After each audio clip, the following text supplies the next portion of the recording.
Ladies and gentlemen, welcome back. Season 2 is here. I'm your host, OG Susano, joined by a lovely cast of players, talent, people, individuals that you'll be seeing within this coming season, starting today. Joined by my co-host, LightningdaJoke, the biggest, most suave man in the scene, ready to break it down with me, as per the usual, on the usual, with the coolest gear out there. Look at that, man.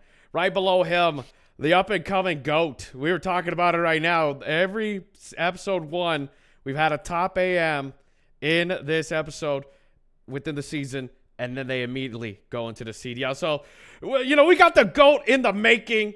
Absolute slayer, explosive player on the map, shows up, shows out, checks out. Just don't be late to give this man his check. It's Tyler Noysii. Thanks. What up, bro? It's good to have you. And then lastly, the ever so popular here doing a big favor for me, making huge waves in the Toronto Tsunami out there in the WXC, one of the most prolific players within the WXC scene. It's AzuraAnarchy. Thank you. Your intros are always so good. Yeah, that was great. Thank you. I try. I really do. The intro is always the make it or break it, you know.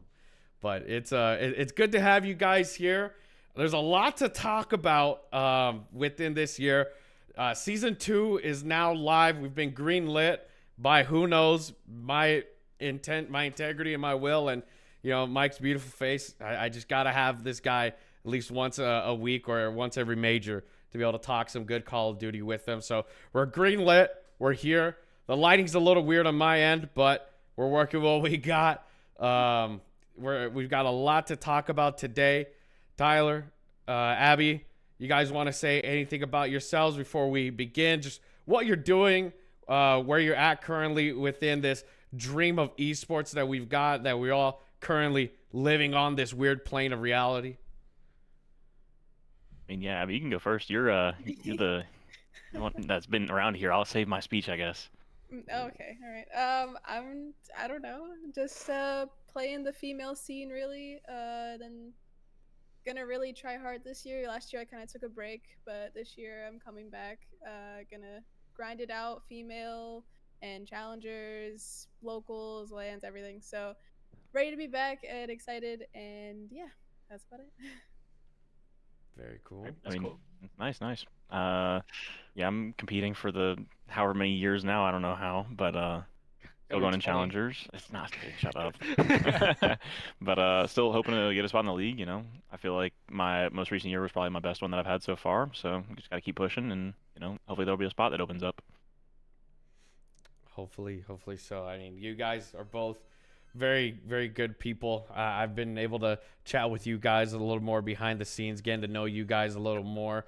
And, I always like to say this, ladies and gentlemen, you look at these faces right here below in this lineup. These are the people that are going to be running the scene within the couple of years. But it's good to be here. It's good to be ready to go. There's a lot to talk about. So let's cut the trim from the fat and just get right into it. We're talking CDL season coming in right now. A lot has gone on. There is some big changes coming to this year.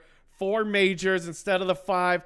No Pro-Am. I know us Path to Pro people are a little irked at that, but a lot to go through with it. Let's start with the first one. The Royal Ravens have left London, relocated to Carolina, and slightly changed the original branding. No name change. A little interesting. Mike, what do you got to say about that? I'm a big fan of the colors, honestly, but I'm gonna miss the old colors because everyone knows like Modern Warfare 2019 or basically any game that they had the CDL skins for these new teams. The London Royal Raven skin always went hard. Everyone would buy it just because it was a cool skin. So I'm gonna miss that. I'm gonna miss that color scheme, but I mean, at least I kind of feel bad for Europe teams though, because we need some more foreign teams, man. I'm tired of just everyone being in the States, you know? Agreed. Tyler, anything you want to say about this Uh, change? I don't really know how I feel about the change. I mean, London have been in North Carolina, like their headquarters for a bit now, so it just kind of makes sense to kind of rebrand to where they've been located at for the past few years. But like Michael said, you know, it is kind of unfortunate since, you know, Vegas rebranded from Paris, and now Charlotte is now Charlotte. So I mean, there's no EU representation, so I know a lot of people are rooting for some kind of London major or something like that. So now I feel like it's gonna be kind of hard to kind of do that. Yeah. Abby? Yeah, no, I do like Mike said, I like the colors a lot. But yeah, not having the EU representation is tough. um, but yeah, and with the logo, the Ravens, sure, I guess. I like the crown more. I think they should just get rid of the Ravens, you know, change it, but you know, whatever they want. I mean, the North Carolina Crowns definitely sounds a lot better than the North Carolina Royal Ravens. I mean, the Royal, I understand back when it was, you know, EU representation. You think of, you know, the monarchy, all the Kings beauty and and queens. grace of the Queen, you know, with all that, and then you come over to the States and you're in North Carolina with the Royal Ravens. You know what? Whatever that means into that sense. I mean, it's an interesting one. It's an interesting one at the end of the day. I personally think that there definitely should have been kind of like what Vegas did, where, you know, they got rid of the Paris, but still kept a little bit of that homage to what they were, you know, previously with the Legion, but, you know, kind of embracing that new identity. But I mean, I've never lived in North Carolina. I've only done like one event out there in Charlotte, so I don't really know if Ravens are kind of a huge thing there or not. But, you know, to each their own. I digress. But moving on to the next team that switched up and changed is the Florida Mutineers are no more. One of the most unique brandings in the CDL, just gone off the face of the earth. I mean, I'm a little heartbroken at the end of the day. What do you guys think? Abby, we'll start with you. I'm definitely heartbroken, but I really like their merch. I'm gonna be honest. It was one of my favorites, and the colors were awesome. But yeah, I mean, I guess it's gonna be a good step in the right direction, hopefully. So, you know, be what it be at the end of the day. Tyler?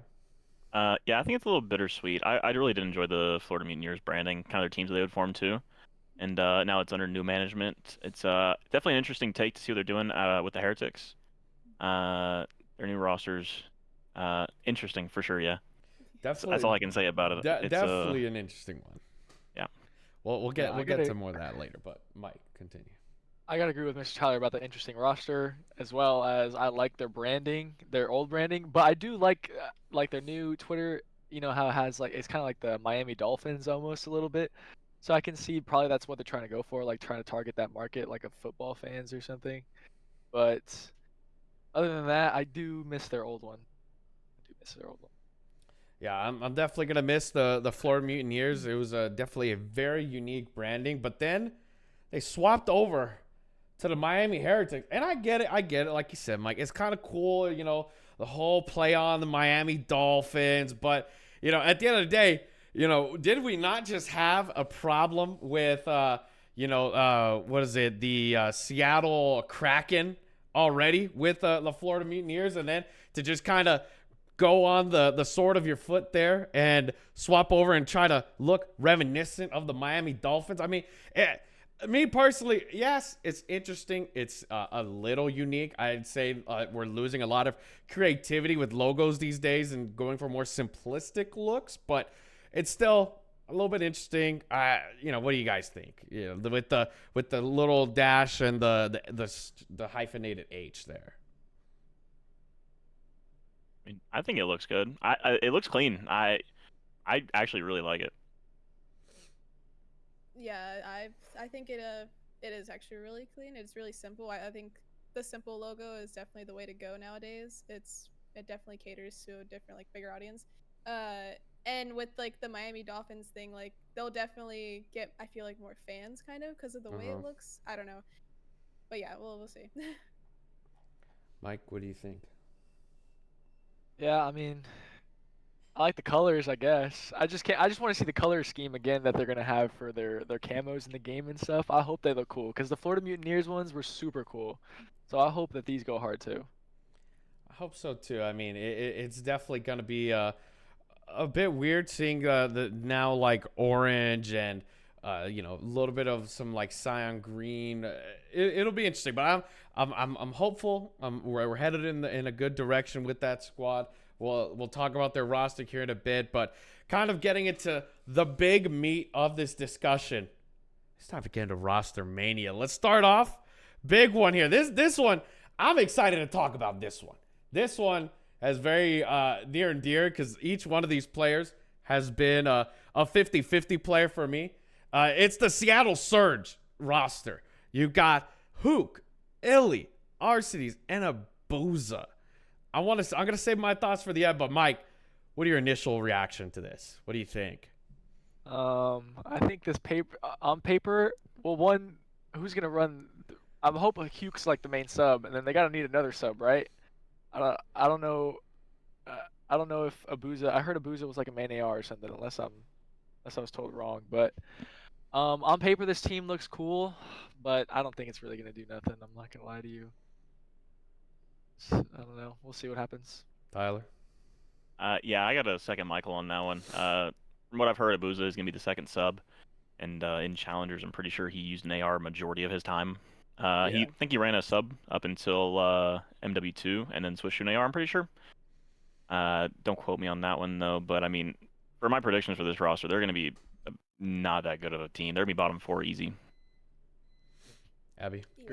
Yeah, I'm agreeing with everyone else here because, I don't know, I feel like they're just, I feel like they have, like, Huke's probably the fastest one out of all of them, probably. I don't know about Abuza, but the other two, like Illy and Arcides, are very slow players. I don't know. But I feel like it's not going to mesh well, but I don't know. I agree with the pacing of this team. Kind of getting ready for like my little small tangent, but you've got Hook, very fast, very accelerated on the map. You got Illy, who's been questionable since the thumb injury, hasn't really been the same type of player since. Then you got Arcides, who's had 2 really rough seasons back to back. I mean, the guy has seen better days. And then you got Abuza, who's coming into this squad to kind of really mesh everybody together. You're not wrong in what you're saying, Tyler. He who typically been known for his AR work, now on the sub. I mean, all of these guys, look, it's a 50-50 roster. Each one of these players, back when they were on their original coinciding rosters, were that X factor, that if they were there and they were present and ready to employ their skill, then they were rocking well with the team. The team was doing great. But when you have 3 of them on the same roster, come on. I mean, that's walking into the facility saying, hey, how you feeling today, Hugh? Oh, I'm not feeling it. Oh, well, I'm not feeling it either. Illy, are you feeling it today? I'm not feeling it. Well, Abuza, good luck, buddy. You're going to be the only one to try and, kind of keep that pacing up, try to keep that squad going. Granted, each one of these players hasn't exactly been in the best scenarios for their playing, chemistry. You had Hook, who all of last year was just knew that he was on the chopping block when it came to Pred. You had Illy taking a back seat because of the injury. Arcides, who was contract locked on that LAG squad, and he himself was, crying for help on all ends, trying to get out of that. And you got poor Abuza coming into this squad that's gonna, try and hopefully step themselves in the right direction. Yeah, a new person. You gotta think. I mean, one person always in like, I don't know. Who can Illy have teamed together before? It's just I don't really know much about Abuza. I can't really say anything about him. You know what I mean? I really just don't know much about him. But to kind of wrap a little bow on this one, their coach coming in for this one, I'm a little excited for, because if there's any man that's gonna try and direct this mess, It's going to be Rambo Ray. Rambo Ray said, excited to be a part of the Seattle Surge alongside these fine gentlemen. The MW3 beta was a ton of fun. I'm really looking forward to getting straight to the depth of it with this crew come release day. Look, love him or hate him, the man has had a strategy when it came to Call of Duty. What do you think, Tyler? I mean, you've been in a lot of scenarios where there are coaches, putting their inputs, sometimes good, sometimes bad. Sometimes people feel like they're not even necessary. What do you think? I want to hear from you about this one. I think depending on the group of guys that you get, coaches can be either positive or negative. It just kind of goes down to how they react to each other. Because if you get an extra voice into, kind of how you want to play the game, not only do you have to trust that extra voice, but you also have to kind of be patient and see what they're kind of thinking and be open-minded. And throughout the past couple of years, I mean, Optic released him because they didn't really agree with him or whatever it may be, and they had some good success afterwards. I'm hoping that Rambo's going to do great for this roster. I know that he can be because, he's had some great success in the past, but coaching this group of guys, I think, will definitely be a challenge. Abby, what do you think? Yeah, I think it's gonna be very challenging for Rambo for sure. Like with what Noysii was saying. I don't really know. I don't really have much else to say, but I don't really see it going well. But that's just my opinion. But yeah. No worries, Mike. Maybe I don't know, cause I trusted Rambo. I've always liked Rambo. I always thought he was really smart. I never thought he was. I think there are some people that have really, really good minds for the game, and then some people are really good at acting it. I think Rambo is one of those really good people that are really good at thinking and can probably get these guys to at least get on some sort of page together. But ultimately, I agree with Tyler that it comes down to the players for sure. In my experience with having a coach, it really is coming down to trusting what they say because they're not in the game. Someone who's outside of the game looking over everyone is obviously going to look differently than people that are playing it. That's just how it is. That's how coaches are. So it's a matter of trusting that voice and trusting each other, I think, and then we'll see what happens after that. We'll see, because I mean, honestly, it is not out of the ballpark to even say that this could be a potential bottom 4 team, especially going into the year with how much these players are, coming in and out. I mean, you think about it, each one of those players, it's like the ice cream machine at McDonald's. When it's working, it's great. When it's not, boy, you're coming in for a sour ride out of that drive-through. What can I say? But talking about trusting in each other, we're gonna talk about the LA Thieves investing low for a big return here. I mean, you've got some interesting lineup of players. You've got Joe Deceives, you got Afro, you got Cammy, and then you got our boy Dan Ghosty. I mean, I want to hear what you guys think because this is a very interesting roster. Abby, let me know. It's definitely an interesting roster for sure. I never would have seen some of these names together, but I'm excited to see like Dan and Deceives. I'm a big Dan fan, of course, but having a Cammy in there as well is gonna be really helpful, I think, because he's had that experience in. I mean, they've all had experience, but he's been in the for he never went into challengers. He's always been there, so. I don't know. It's a very interesting roster. I'm actually really excited to see how they do, but we'll see how it goes. Tyler?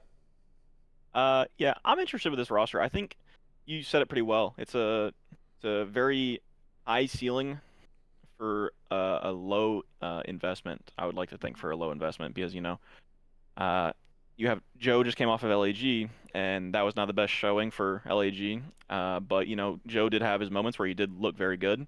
It's the same thing with Cammy and Afro. They had a rough season for the most part, but then towards the back end, Rocker looked pretty good. That was after they dropped Afro, though, but, towards the beginning, Afro was looking very good. Dan, of course, came out of Challengers, went to Optic, and they looked great ever since he joined. So I think this is a roster that can look very good, but can also struggle at times. Agreed. Mike? I think this is like a glass cannon kind of team. Ooh, I'm not gonna lie to you. Okay. I feel like this team looks insane. has potential, or not looks insane. Like I gotta agree with Abby. This looks like I'm having a dream seeing these names together. But especially on LA Thieves, I would imagine this would happen on like a lower team. But I feel like this team definitely has some shooters. They can all shoot at certain times, so we'll see what happens. I don't know. I mean, I have to agree with what you all said. I mean, me personally, I feel like, you heard from Nate Shot, you heard from JCap and the management squad that, money wasn't exactly there this year. So you're pretty much, I think the main person who probably has a supermax on this team is probably Ghosty. Ghosty's probably the only one that maybe might have that supermax. Everybody else kind of playing on those minimums. We don't really know. And at the end of the day, this is the player's privacy. We're not going to pry into that. But just for imagination's sake, you got Cammy, you got Afro. They've got some type of chemistry working together in the past on Rocker. That's going to be an interesting duel that I'm going to want to kind of keep a bit of an ojo on, an eye looking towards them to see how they're going to be, meshing within those two young guns and Ghosty and Joe Deceives. Joe Deceives, he was that player I was always looking for in S&D. I was always interested to see what type of unorthodox plays he was going to be making. Then you got Ghosty, great comms, good leadership. Going to be interested to see how he really meshes well with this squad, especially considering how much of a performance and an effect that he had on that Optic Texas squad. Neither here nor there with how teams end up or falling out or crumbling. But, the guy had definitely a good rookie year. He was second place when it came to contention for the Rookie of the Year. But, coming into this now second year, he finds himself on an interesting squad. I'm going to be really, really interested to see where these guys are going to place come Major 1. Because we'll be watching the practices. We'll be watching the show matches. And I feel like it's just going to be that vanguard year of LA Thieves where they had to really work together. Granted, it's a whole new squad, whole new personalities, but I'm going to be interested to see if they're going to have what it takes to stick together, put the egos aside, work with that low investment, and get that big return. I feel like in LA Thieves' minds within the management, even a top 6 ending to this year would be good for them in their minds. Probably right. You're probably right. Yeah. So, now to talk about, kind of singular players who have been making moves this year. Big one, huge one. Me and Mike are big fans of. It's a Draza to Atlanta FaZe. Just kicks out Slasher, which I believe this is the second time that Slasher has been replaced by Draza. First was on LA Thieves Cold War, and then now in this iteration of Atlanta FaZe. What are you guys' thoughts? Mike, give me something. I felt like I knew that they were going to pick up Draza. I felt like that just made more sense. But I honestly think this team's going to be insane, honestly. I mean, we all know that Simpin and BZ and Salium are all crazy. And I think Draza is pretty good. And I think also not only thing that's going to help Draza probably fit in, but also the vibes he gives off, you know what I mean? Like the kind of guy he is. I feel like that'll mesh well with them. So I'm excited to see what they do. Tyler, what do you think? I'm interested to see how kind of they mesh. Because before Draws joined FaZe, I mean, Atlanta FaZe weren't the biggest fan of him at all. Yeah. So I'm willing to see, or I'm actually excited to see if they can kind of put all those feelings aside and just get down to business and treat it like a job. But, at the same time, if you do that, then how much of team chemistry are you really going to have? So I think that's my big question mark here, because we all know that all these guys are great players. I think that the out-of-game stuff is going to be the big question mark, hopefully. I mean, yeah, you see right here in the graphic itself, you've got the FU Draza right there immediately. FaZe fans, they despised this man. They despised him, after what happened at Vanguard Champs, all the stuff that went down on Twitter. And then he comes in, joins the squad. Now it's FaZe up, Draza. I mean, it's going to be an interesting one. Abby, what do you got to say to close this one off? Yeah, like you guys said, it is going to be interesting. They're all really good players, so seeing how they mesh well for sure, it's going to be interesting. Yeah, I'm very, very interested to see just how well these guys are going to kind of mesh outside. I mean, everybody at the end of the day has their own lives outside of the game. Everybody kind of has their own problems, their own things going on, family, all that. But at the end of the day, when Call of Duty is your main 9 to 5, it's gonna you're with your boys. You're there in those team speaks. You're in every call. You're talking every reaction. You're talking every scrim.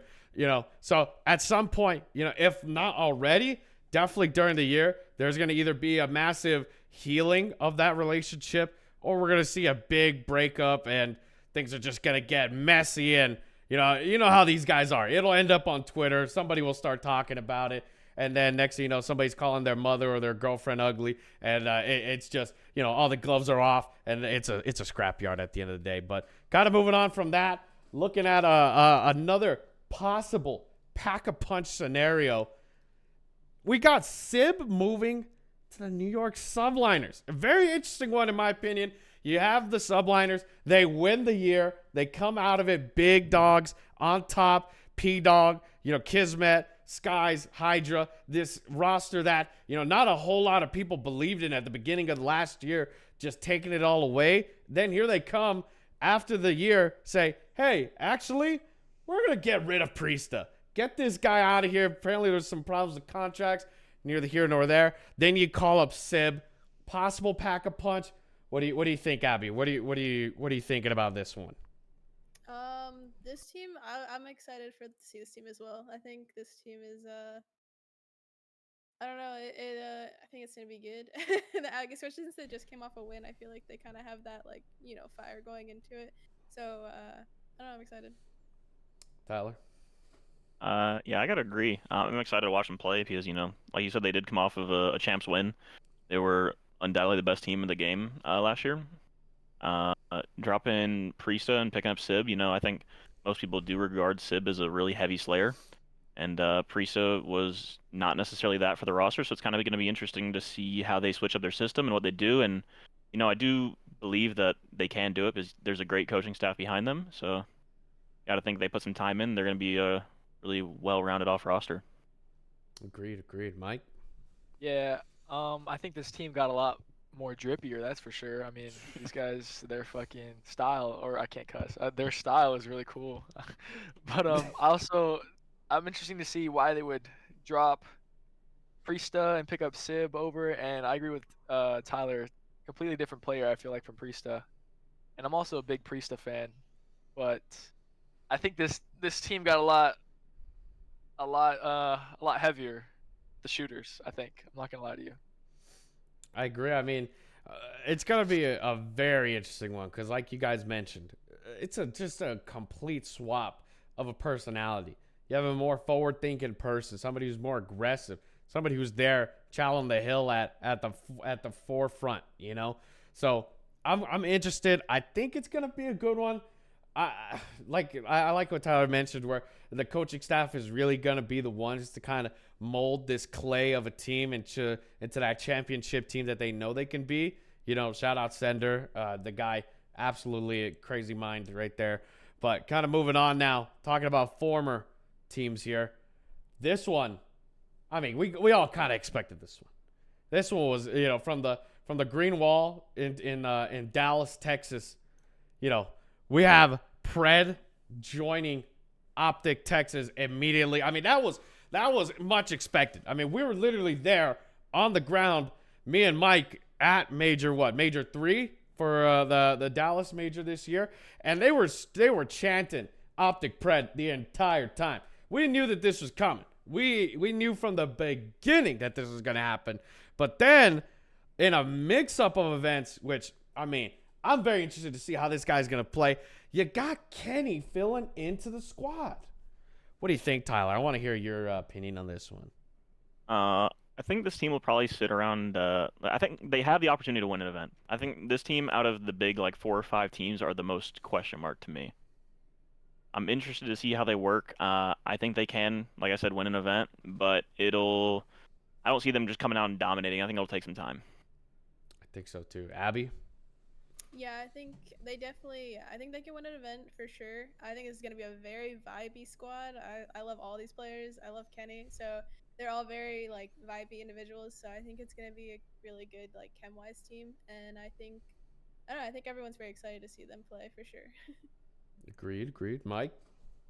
You know, I think I want to take the opposite stand on Tyler here. I feel like they're gonna come out freaking frying probably. Like they're like almost like a honeymoon phase, like just go and just kill everyone just because they can, and then eventually as the game goes on, I feel like they're probably gonna need more coaching and have to like learn to work together better.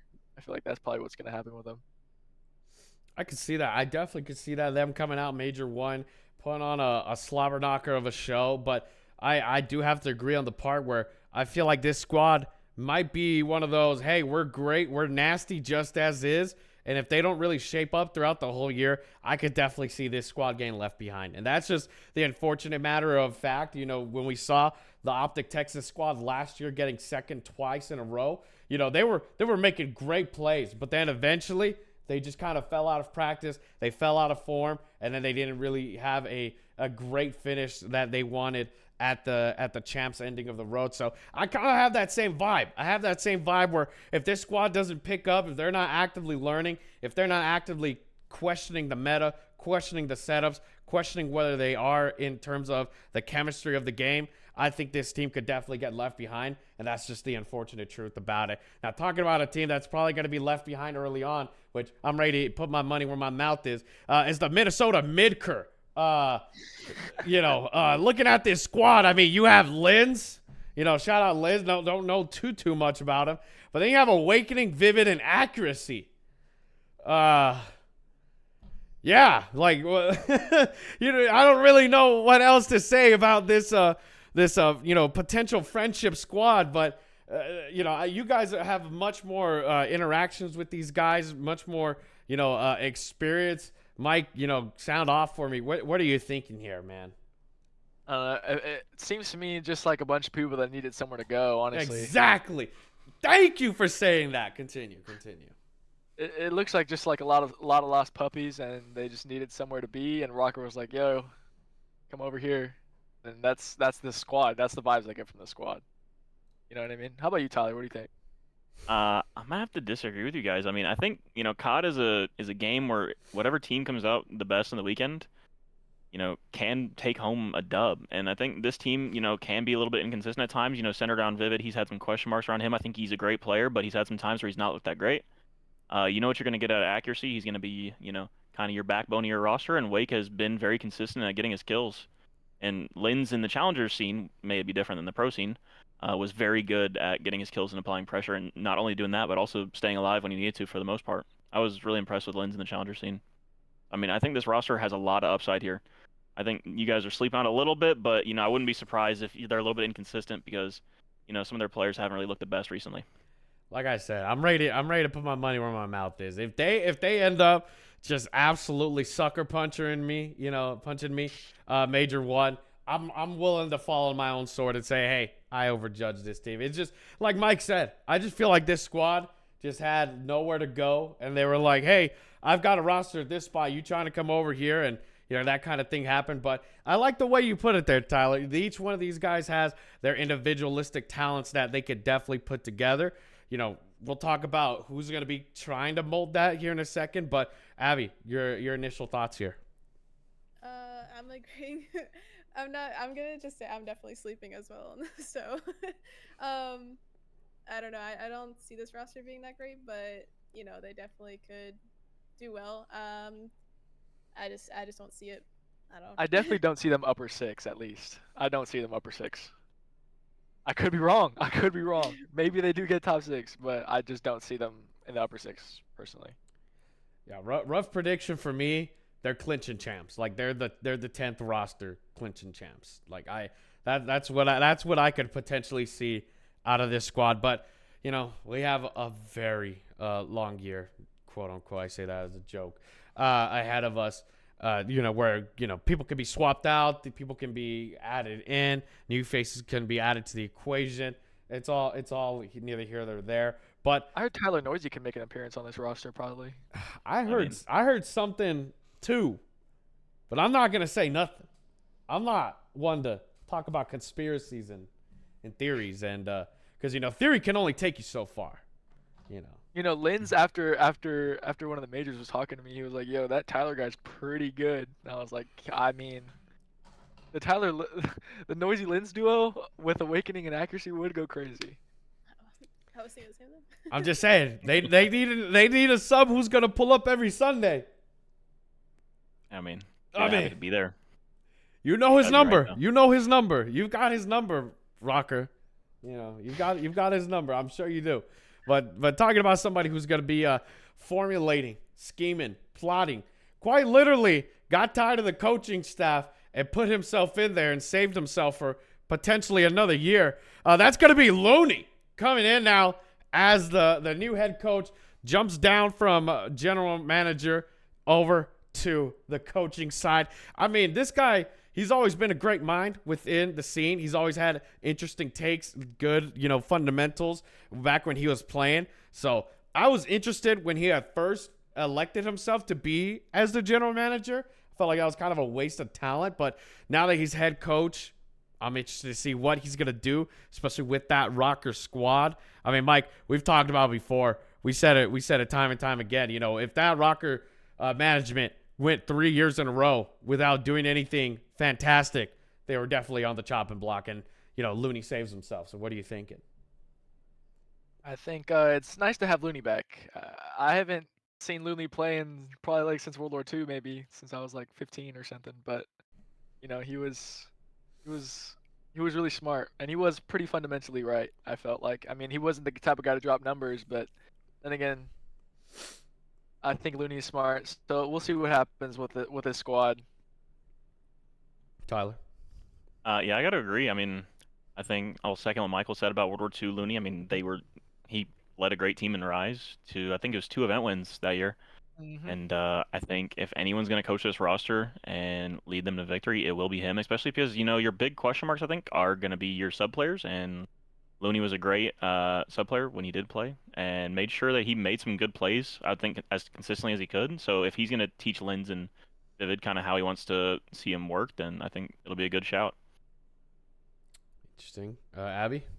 Yeah, I agree. I'm thirding what they said. So I think Looney's going to be a good coach. He's been around for a while, so he has the fundamentals, he has the smarts and everything for it. So I think it's good to see him in the coaching now. I'm interested too. I'm interested to see how his fundamental mind is going to take over.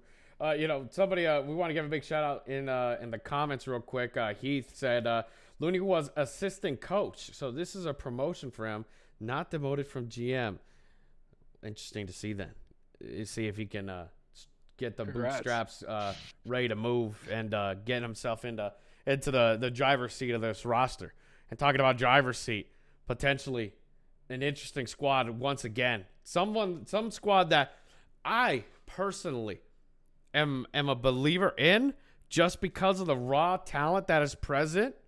It's going to be the Boston Breach coming out here with a bit of a new squad. You keep Snoopy. You saw what he did at Champs. You see the talent. You see the raw ore. You're ready to refine it. You bring on Big Cap. I believe Capsule was a part of this squad during the inaugural year, right, with Methods. So, bringing him back into the fold, going to be interesting to see that. And then, of course, you've got the man, the myth, P-Dog coming in to really help out this roster and standing at the top of it. After a very unfortunate year. I mean, the guy claimed that he was goated, the best there is. Granted, individually, maybe, but, he had his chance. He had his time in the sun. Didn't, unfortunately, make it to get that brass. But you got Slasher leading this squad, who's now in possibly a ladder of his former glory days now in a roster like this. Not to say that this roster is bad, but considering the shooters that he had under him before, it's definitely a big step back. Mike, what are you thinking? I'm gonna have to say I like this team. Something about this team that I like. I don't know. There's something about it. I think they got an previous world champion right now, like he just won last year. They got Snoopy, who I've always thought was kind of good. Even when I played him in ranked, I thought he was pretty good. Not better than me though. But Cap is pretty cool. Slasher, I don't know. I think Slasher would probably be the only one I'd probably want to exchange if I had the chance, or not, I guess if there was another option possibly. But I think this whole squad together, so I'm getting some good vibes. I'm getting some good energy from the team. I'm not gonna lie to you. Tyler? I'm not sold. I'm gonna be honest. Boston brought back Snoopy last year. He was the first player signed on that roster, so they gotta have high hopes for him. After that, I think they signed Slasher and Priesta, right? And that's an interesting AR duo. It is. Like you guys said, Priesta is coming off of a world champ dub. So you got high hopes for him. I just don't know if they're all gonna be able to get on the same page. I think Snoopy and Cap play similar roles, and I really just don't know how they're gonna mesh. That's my big question mark. I think they can be good. Don't get me wrong, but I'm not too sold. Interesting. We'll circle back on that in a sec. Abby, what are you thinking? I think, I think Snoopy's gonna be obviously someone that's gonna be really good. I don't know how Cap's gonna do this game. Priesta and Slasher, they are do. I think Slasher, he's been around for a while. I feel like any team that has the player that's been around for a while, since this game is kind of like MW2 or like, it's the remake kind of basically. I feel like if they have that old head that's played the game before, has been around, I feel like the team could do well. So with having Slasher on the team, I think it might improve their placings. I feel like if they had any other AR, I don't know how well they do, but I feel like Slasher can definitely bring something to the team for them. And having Priesta, like you said, he just came off a win last year, so I think this team could be good, but I don't know either. I'm not really sure. So yeah, kind of elaborating on my thoughts here. You got Slasher, very slow AR, very fundamental. He's definitely a top AR within the CDL era. Then you've got Priesta, who's a bit of a medium paced. You'll find him hitting some routes sometimes. You'll see him a lot of fundamental areas where he's kind of playing with his AR. Maybe sometimes he'll pull out the sub. He's a bit of a mix sometimes. But then you've got Capsule and you got Snoopy, who are two very fast subs within their own respect. And we're moving into a movement COD. So I'm interested to see how Snoopy is going to lead the charge here. And see if Capsule can keep up pace, or if maybe we might be seeing a good sub duo here. Now, I do want to elaborate a little bit, Tyler, on the not being sold here, because I am interested, too, to see if this rather either has amazing success right off the bat, like they've just found lightning in a bottle because of that AR experience coming from Slasher, or this is going to be a roster like much others that's going to have a little bit of a slowing pace. Just going to have to learn. See how each cog goes into the time factory of this one. How each one's going to want to move. I mean, we're going to really see. We're going to talk more about the game here pretty soon. But how well this team is just going to face off in terms of pacing. I feel like you have all three levels here. A super slow, a medium pace, and then two really fast. So, I mean, the recipe's there. It's just a matter if they're able to put the proof in the pudding. But kind of moving on, talking about interesting, very interesting. I have very little to say about this roster because of their background and where they're coming from. But we've got the Miami Heretics with their CDL roster for the year. You've got Lucky, Metals, Eric Boom, Journey, and Vikul. Vikul, I mean, we know what Vikul is about. We know what he's done. He's been to the CDL now for a good amount of time, so we kind of expect what he could do. I've been keeping up with Eric Boom a little bit here and there. Journey as well within their elite season when I've been able to cast over them. They've been pretty well off, but just recently, I believe it was Journey who said that, he's actually going to be the backup. So your starting roster is Lucky, Metals, Eric Boom, and Vikul. Mike, what are you thinking? I think I'm having this roster. I'm not gonna lie to you.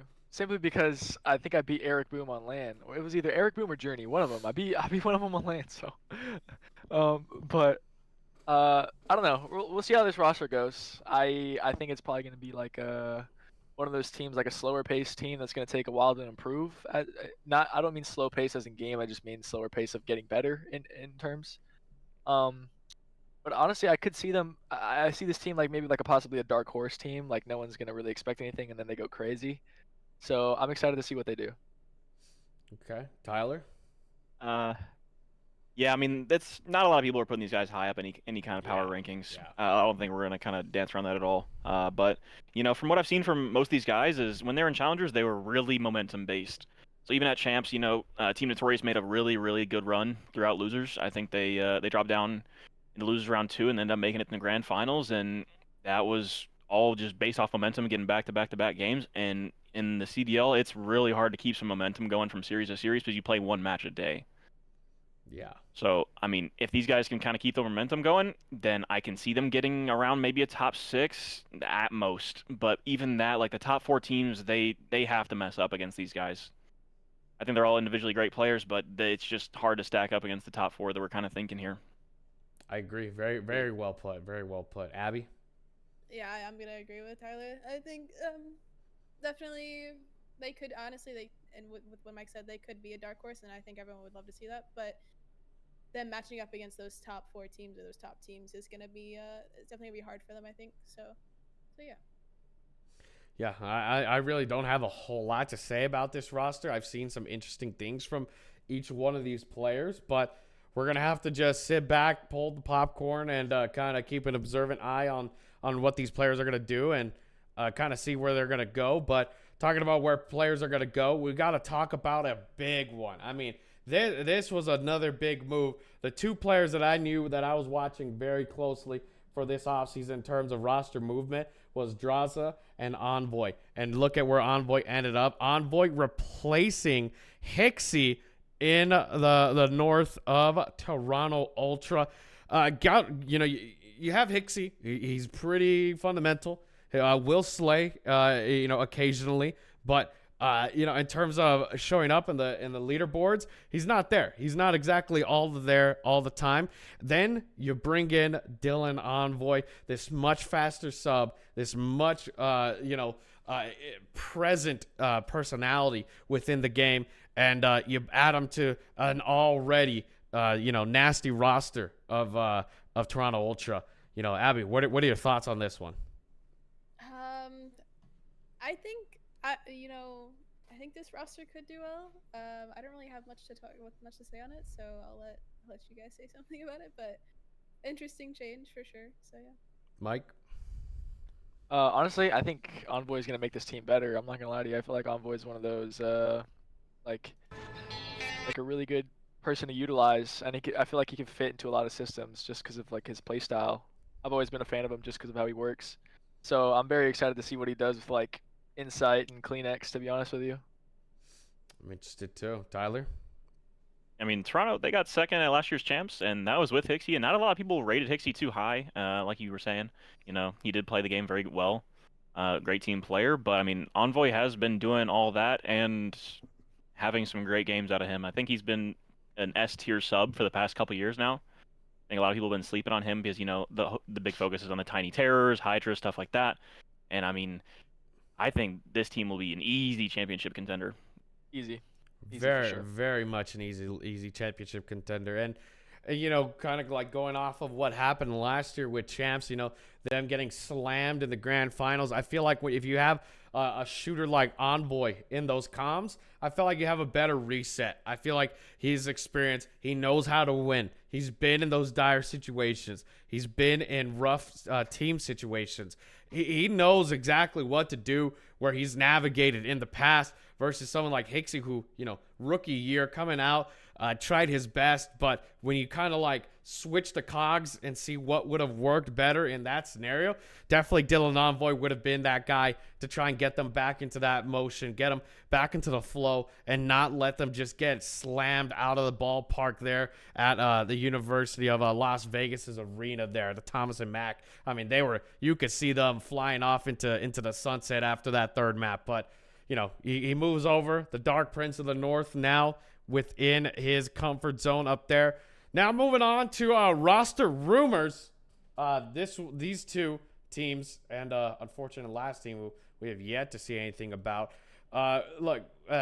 Crone comes out, says this.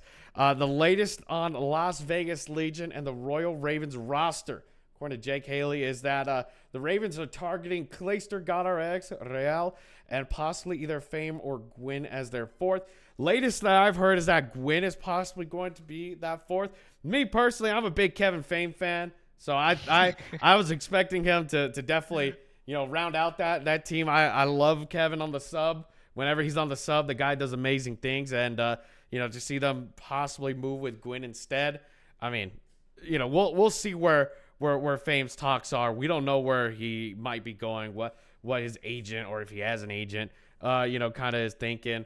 Tyler, sound off here. What are you thinking here with that one? That Ravens roster, I mean, Clay has been, you know, 3 rings. So, you know, you kind of know what to expect from him. He's a winner. GodRx has been looking good in the past. I mean, at Champs, I think he had the best KD there. He was MVP. Real not had the best back end of his year after Fame got pulled up to the main team. You know, big question mark with him. I think he's a great player individually, but, you know, maybe he needs some help around him. And if the 4th is Gwyn, I don't know how much help Gwyn will give to Real, because, I mean, Fame and GodRx and Real were all on the Minnesota Rocker Academy team, and they had some good reps together. Yep. So if they do end up going with Gwyn, I don't know how I feel about that. I personally would like to see Fame in there instead, just because, you know, they have had some good backgrounds. There's some comfortability there. And, I mean, I don't know how this team's going to stack up against the rest of the league. I think it can be good, but I don't see them being a championship contending team. I think the Ravens are building a mid team here. Okay. Abby, what do you got to say? I'm gonna give them benefit of the doubt. I feel like this team's gonna be awesome. All right, I think they could do it. I don't know. I mean, I feel like Clayster is gonna lead them to a championship. I don't know, man. Okay. You know, Mike, you know, take the floor, Mike, please. I think, first thing, I want them to pick up Fame. I'm friends with Fame and Gwyn. Obviously, I'm more of a Fame fan, obviously. Yes, sir. I do know that there has been some previous chem with Real and GodRx. I know Clayster is a winner, but at the same time, I mean, we'll see what happens, man. If they did pick up Fame, they can beat some cool teams, look cool sometimes, but I don't see them being a championship contender team. I hope I'm wrong. But we'll see. And then Legion, honestly, I'm kind of excited for this Legion team. It just looks like a bunch of shooters, and I feel like it's just gonna be a bunch of people trying to kill everyone. I don't know really know what to expect out of the Legion, but I know that there's gonna be some kills to be had. That's for sure. Well, look, kind of going in on that one. I mean, Legion, you got Attach, you got Standy, you got Nero, and you got Purge. I mean, or Purging, whichever one, you know, they go by these days. But I mean, it's gonna be interesting. It definitely is gonna be interesting. You retain Standy, you kind of bring in Nero. You got Attach now. Probably he's the one running the main, I would assume. You know, Tyler, what are you thinking? I think this team is good for the most part. You know, I'm a big fan of Attach and Standy. They were a good duo on Minnesota in the past.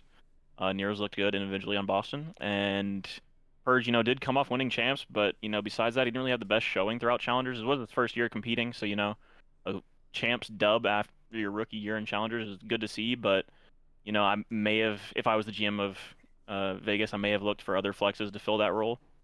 But they definitely see something in them, and I'm interested to see what he can do. I'm interested to see as well about that. I wish they looked for a true main AR though. Like all these names, I just don't see I don't know. Just seeing Attach run a main AR just doesn't make me happy. Just because of obviously he's been a sub like his whole life. But you know what I mean. I wish they had an actual main AR and then just 3 random people, whoever just wants to run the second. That'd be cool. But we'll see what happens, man. There's some kills to be had though. There's some people running around the map for sure. I'll tell you that. Agreed, Abby. I don't know. I don't think this team's gonna be like anything crazy. I feel like I don't know. I don't see this team doing anything crazy. Definitely a dark horse candidate. We'll see how they kind of perform, you know, with in terms of roles per se, you know, especially with this game coming up. But everybody, you know, pull out your milk cartons, look at the back of it. You might find a familiar face missing. I mean, that's the Los Angeles Gorillas. We were just talking about this before, but they are gone. Nobody knows what's happening. Everybody's been let go. Nobody has been retained. All talent, all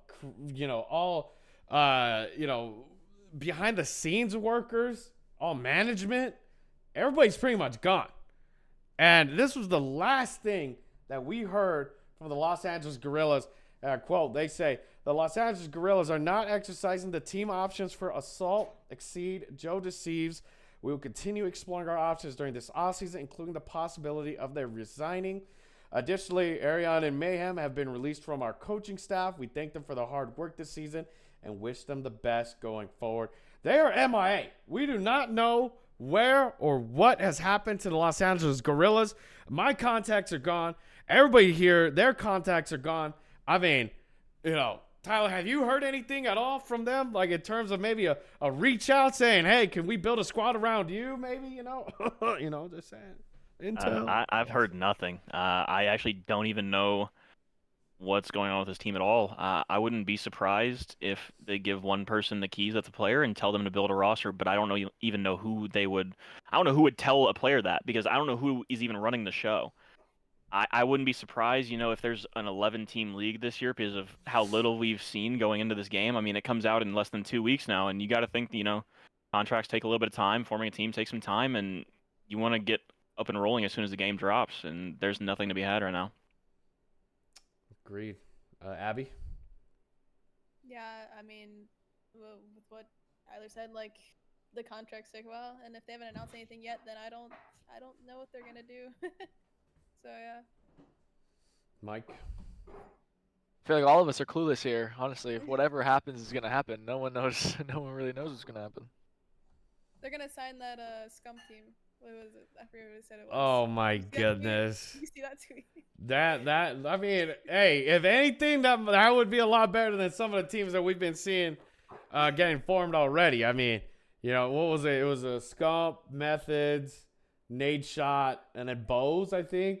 I mean, that's a roster right there. That's a if you would have told 12-year-old me, I would have been, going crazy. I would have been like, oh my gosh. But, now in our day and age, I'm like, okay, like it is what it is, like it's fun for a kickoff tournament, but, what are the vibes going to be like going into the pressing parts of, the year, like between Major 2 and 3? But, I mean, we'll see. We'll see. Maybe at the end of the day, they're just here last minute before, the roster lock or whatever happens before the CDL season officially starts. Maybe they'll come out and say, hey, we threw darts at a board and these are our players, and now they're here playing on the minimums for our possibly last year within the league. Tyler, you got to think you're going to get on the squadron, Tyler. You got to think. It's my time to shine. Academy team, I already have my jersey ready. They don't have to spend any funds on that. I'm already good to go. You got to think they put you on there. And then they say fucking put me on there. Yeah, exactly. Straight to sub deal. Bring in the homie squad, dude. That's probably what they're going to end up doing. Word on the street, it's Lord Punked actually running the show right now. Wow. That team is destined to fail. Wow. Oh no, but shout out Parker, man. But I mean, we'll see, man. We will see where they're going. I mean, it just sucks, man, because like that's just another organization that I personally love their branding.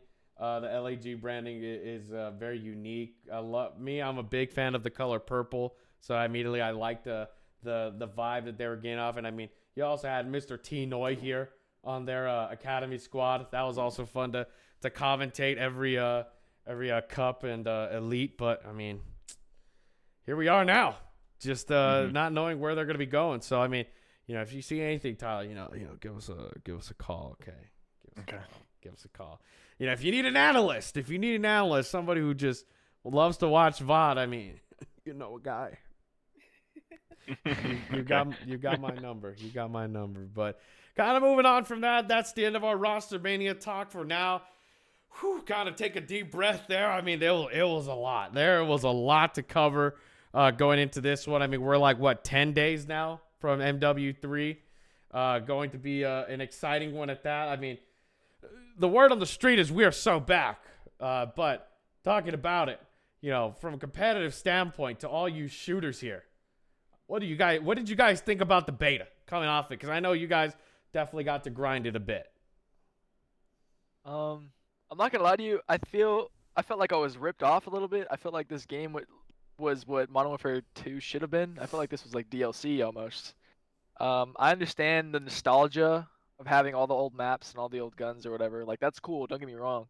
But competitive wise, I know that I was playing beta SND 12s basically every like all the days basically. And like comp wise, I don't know how Hardpoint's gonna work on any of these maps. Like I could maybe see like Skid Row being. I know there's other maps in the game, but like I don't really see how it's gonna be for comp wise. Personally, there are huge maps. Like Estate is ginormous. Yeah. Obviously, there's um like Favela. That map's hide and seek basically. Like I don't know. Then again, it's a beta. You can't judge it too hard. It's just a beta. But from a competitive standpoint, I am excited.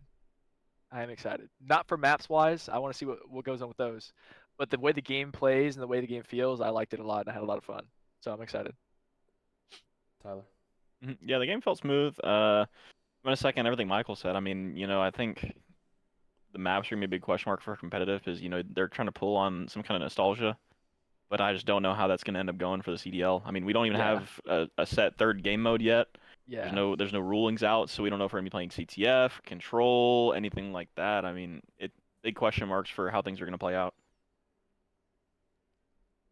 Okay. Abby, anything to add? I definitely think pubs are back for sure. I think everyone's gonna enjoy pubs again. For the comp side though, the maps are definitely the maps. I think it's definitely gonna be better than this year's maps. I think the maps this year were complete dog. So I think anything's better than this year in my opinion. Hopefully I'm crossing my fingers for CTF, but I doubt that's gonna happen. I think CTF would play really nicely with the older maps because obviously, CTF is CTF. But yeah, the game did feel smooth and the movement is back, I think so. And I think it's not overpowered. I don't think. Hopefully not. It's only beta, so we'll see. And I'm excited. What do you mean? You didn't like playing Albagra Fortress Control for like the first half of the year? I mean, defense simulator, all that good stuff. Bro, I so crazy. I think if the maps were better this year, I think the game would have been like, obviously the movement sucked, but I think it would have been a little at least bearable to play for sure. For me at least, I think the maps were the big thing for me. So, but yeah. Interesting. I mean, I loved the TTK in this one. I know, and I've said this so many times. I found like a broken record that like we as a community should be welcoming to all skill levels of players. But man, to see the potato couch players getting a little angry at some good old classic TTK. I mean, it did put a smile on my face to know that, hey, we're going to be shooting good this year. We're going to be shooting pretty fun. So the gunfight seemed pretty good. I liked the movement. The movement didn't feel too crazy. I didn't play like the PlayStation initial beta, so I didn't see that change in the slide cancel. I mean, you look at it right now, it's looking a lot more fine-tuned. You see shots here at COD Next, making it look a little bit more crisp. I mean, if there's one guy who's going to show us how the movement's going to go, it's definitely going to be this guy. But your guys' thoughts coming from top to bottom, Mike, do you feel like the movement is back? Are we back to that MW19 just cracked movement, throwing ourselves around objectives, like all that? What are you thinking? I don't know. The best way I can put it is literally if they just added sliding into Modern Warfare 2. It didn't really feel like Modern Warfare 2019 to me. It felt like Modern Warfare 2 with slide mechanics. It felt like I was playing the same game, to be honest. And that's the point of it, though. Like literally, it's basically the same thing. Even if you wanted to play the beta, you had to open Modern Warfare 2 to open the beta. I feel like it's basically the same game. So but the movement felt nice. I enjoy. It was going back, playing the beta, and then going back to Modern Warfare 2 was almost impossible. It felt so much more natural to play Modern Warfare 3. Yeah, I mean, we're what, missing the red dots there, dude? Like, also that too. Getting those red dots back. I mean, I feel like we were just, Moses opened the sea and we finally could see the path ahead of us a little bit there, and it was good to have that back. But what were your thoughts, Tyler? Yeah, I mean, sliding feels good, feels smooth. The gunplay felt nice. The red dots were the big thing for me. I feel like last year, I got into the habit of only looking at my mini map when I need to see where my teammates are at, kind of thing. because there was no other need to. There was no red dots to even see where people were shooting at. And I mean, after MW2, and I went back to the off-season CODs and played some of the beta as well, I feel like the red dots kind of scared me at first. I didn't really know what was happening. I was so used to the red dots not being there that when they were there, it felt unnatural. But now, after playing it for a bit, the red dots feel good again. It feels like you can actually like move how you want to move without being scared of people like just sitting in an off angle where you don't know where they're going to be at once they shoot, kind of thing. Interesting, Abby. Yeah, I had to get used to looking at my minimap again because, like, obviously you only look at it when you're looking for your teammates. So I was like, oh, I can actually see where people are again. So that was obviously love that. Also, I mean we haven't talked about it yet. I don't know if we're going to talk about it. Obviously the sliding felt good, but like the dead silence, like not. Yes, yes, that was gonna be next, but continue. Go, please. But yeah, I think everyone's very excited about not having to hear footsteps anymore. I know I definitely am. Hopefully there's no cheesy way of hearing something, but it seemed when playing, it seemed like it was true. Dead silence, no footstep sounds. So that's very exciting. Very much so. I mean, we'll still have that EQ cheese. We'll see what that does, in terms of this year. But Tyler, how do you feel about that dead silence, man?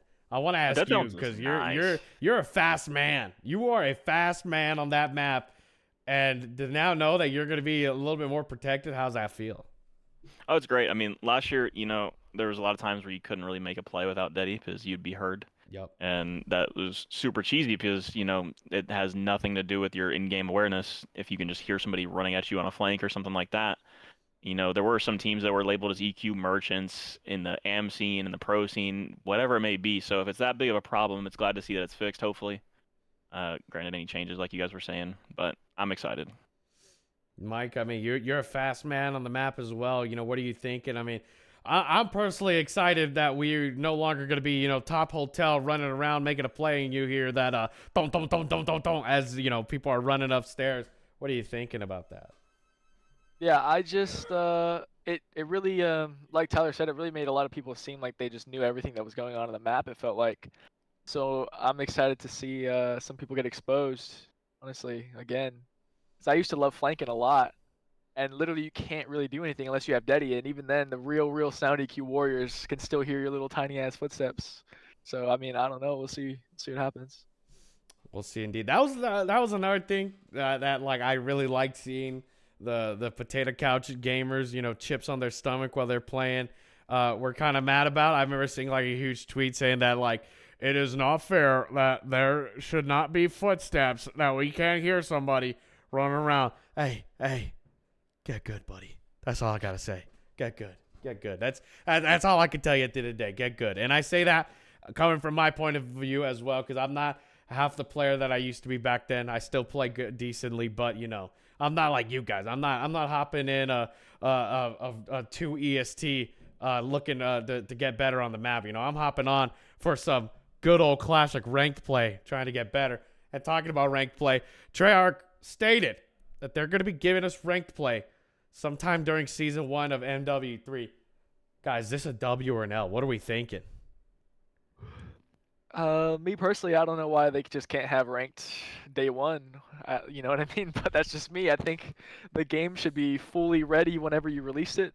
I don't know. Maybe I'm dumb for thinking that, but Call of Duty has a thing of doing that every year. So releasing things later than we should have them. But we'll see what happens. Tyler? Yeah, I mean, if they're gonna postpone it after release, you gotta think it's gonna be really well fleshed out. There's gonna be an anti-cheat. There's gonna be a correct rank system. You gotta though. That's the point. But I'm hoping for that. But I know deep down that that's just not gonna happen. People always hope that the anti-cheat will be good, that the rank system will be good, and it never is. The past few years, I've just been disappointed every time. People log on for ranked and they want to have a competitive situation where they're playing against their level of like competitors, whether that be anywhere from gold to the highest level, and then you get that, and then you don't always even get that. You get people that are either super high up of your rank if you're in the lower end, or you get people that are super low, and then once you get people that are your level, they're just cheating. So it's pointless. Ranked is just it's just pubs with a rank on it. That's it. It's just a big circle of nothingness. Yeah, it's a circle of nothingness. You mean to tell me my crimson means nothing now, Tyler? It means 0. It means you have some good game time, because the ranked last year was if you played the game, you eventually got more SR than you did winning than you did losing. So if you won 2 games and you lost 2 games, you'd still be positive SR. So as long as you put some time in, you'd eventually get to iridescent if you didn't suck. You gotta think. You gotta think. But then once you get to iridescent, you just get cheated on, so then you go back to crimson. Yeah, Well, I mean, that's exactly what happened to me. I was ready to get into into iridescent, and then all of a sudden, like the next 10 matches, I'm getting read through. Like if I'm spotted in up against Tyler or Beezy on Hotel, well, it's just not fun. And then I gave up. I was done. I said I'm going back to Valorant. I'm going back to Halo. I'll at least play those ranked games. I'm not playing this no more. Yeah. So I left very fast. Ranked. Yeah, we need the Valorant rank system. We need that. Yo, there's a cheater in the lobby. Alert! And red the alert! game. Everyone kicks everyone out. And the game. Yeah, like I like that, bro. And then no SR is taken from anyone. Guy's banned or whatever. Instead, I run into 2 cheaters on the same team, having a good time, literally calling me.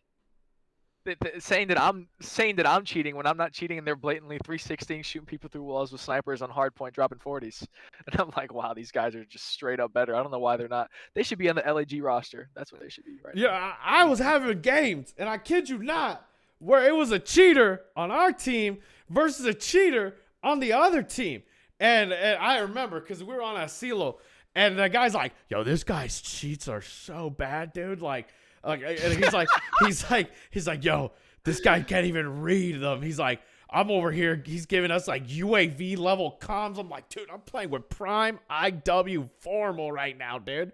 And then, between control rounds, he's like, dude, pay like $25 more and you'd be better than like the blah, blah, blah. I'm like, dude, these guys are going off. And I'm just here like, yo, dude, what is this state of decay that we live in? That this is just the normal. Mm-hmm. Abby, what do you think, Abby? Yeah, give us a good anti-cheat, honestly. And obviously the ranked has been terrible. Like, the ranking system. So yeah, I agree with everyone here. You guys said it perfectly.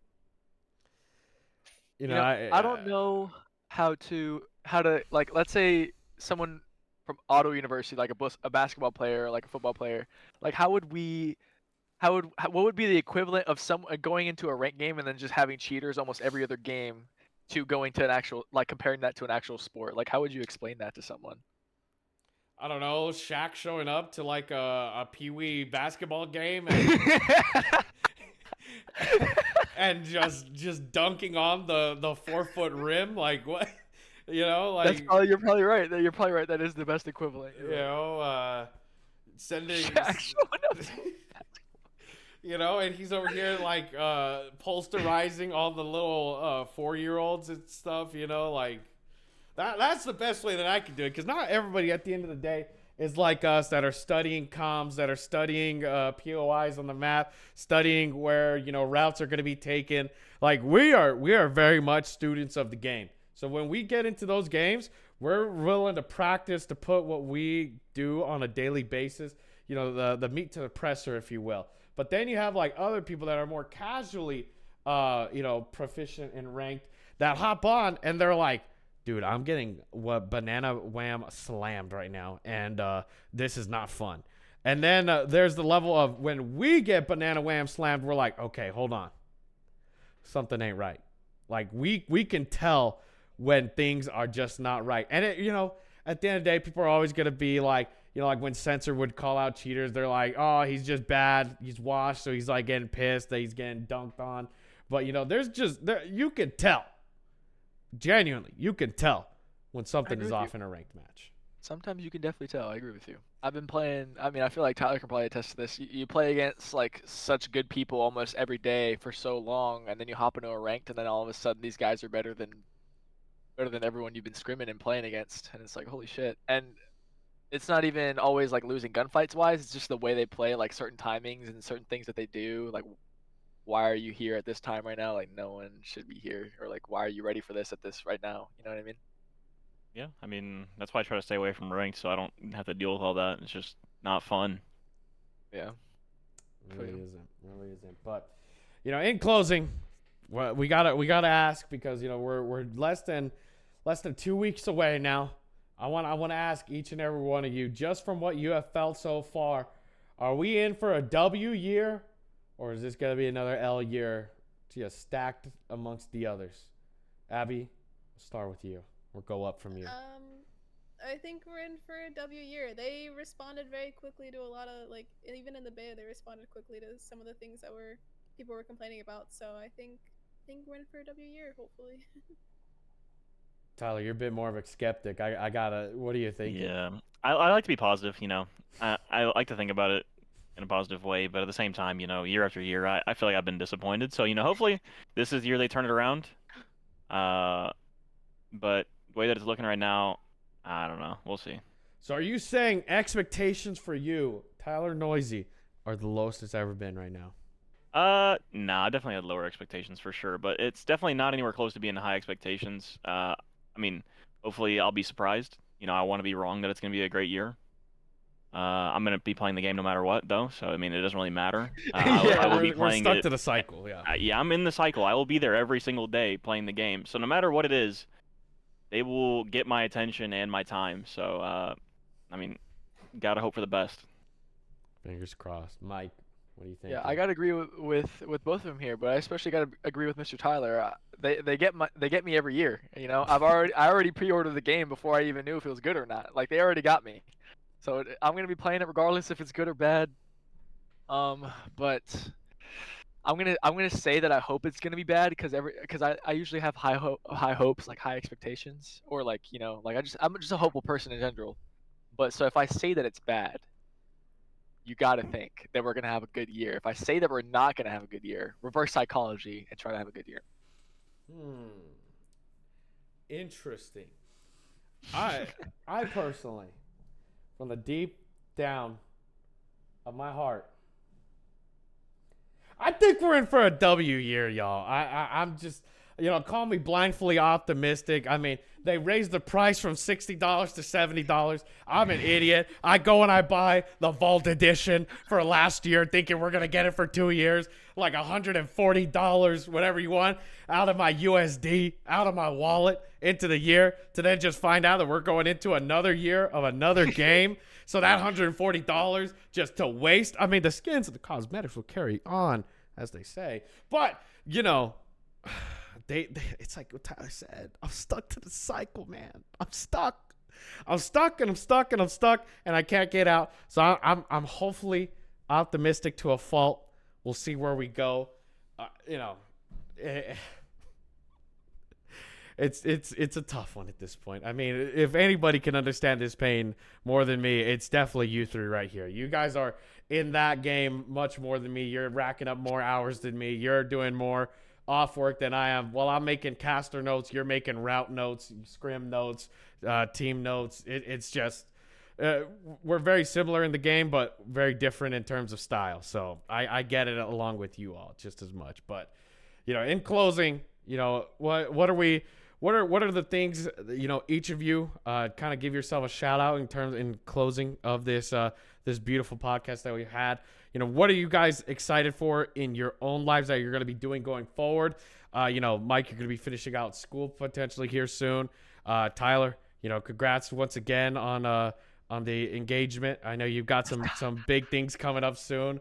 Abby, you're absolutely a menace in the WXC, ready to dominate. I mean, each one of you, let me know what's going on in your lives, where you're going to be headed, how things are moving. Mike, let the people at home know.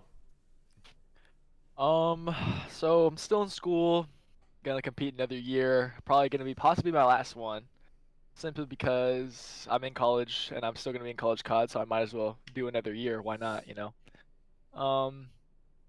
And I am excited to see what happens. Very cool. Fair enough. Cool. Tyler. Yeah, I'm competing again. Hopefully this is the year that I get to break into the league and make my mark. LAG. Yeah, you gotta think eventually it'll happen. If not, who knows what the future holds. Hopefully something COD related. If not, something in the league. But a lot of big things. Life's moving forward, like you mentioned. I am engaged. Getting to be an older man. I got some real life responsibilities to handle. So yeah. Yeah. Not gonna have as much not much time as you wanted on the toy this year, huh? No, I'm still getting some good time in. Yeah, he's locked. Look at him. He's He's locked. locked. He is locked. He's locked.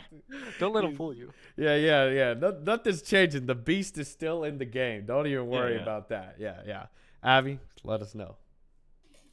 I'm actually excited this year because I'm actually gonna be competing. I'm doing female stuff, and I'm actually gonna be doing college as well. So college COD is in the play this year. So I'm excited. Nice. Let's go, Abby. That's what I'm talking about. Hopefully, I get to cast over you. With the college COD going on. I don't even know what's going on, but we'll see. We've got our fingers up. Something will definitely happen, but. Thank you guys once again, each and every one of you, for coming on. I know we got some good discussions in. We're close to an hour 30 now. Big thank you to Mike coming on back again. We're back for season 2, ready to run it back with some great conversations into this year.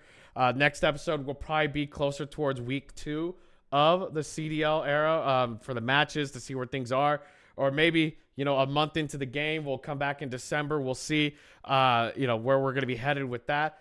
Tyler, Noysii, thank you so much. I know you're a busy man. You've got a lot of things coming into the year for you. We're really excited. We're supporting you. We love you. Thank you once again for hopping on. And Abby, fan favorite, big fan. Thank you for coming back on. Me and Mike love having you on. It was a great talk with you. But ladies and gentlemen, once again, just to reiterate every time what I tell you, you look at these faces below me. These are the faces that are going to be running the esports, CDL, Call of Duty scene in the coming days, weeks, years. Doesn't matter the time frame. Just know we are up. So, ladies and gentlemen, thank you all. You can find them all on their respective socials. You'll be finding that in the chat below. We'll be sending them out here in a second. You can also find them on Twitter. Thank you all once again. You all have a lovely night, day, weekend, morning. Absolutely. We'll be seeing you guys in the next episode. Bye-bye. Later, guys.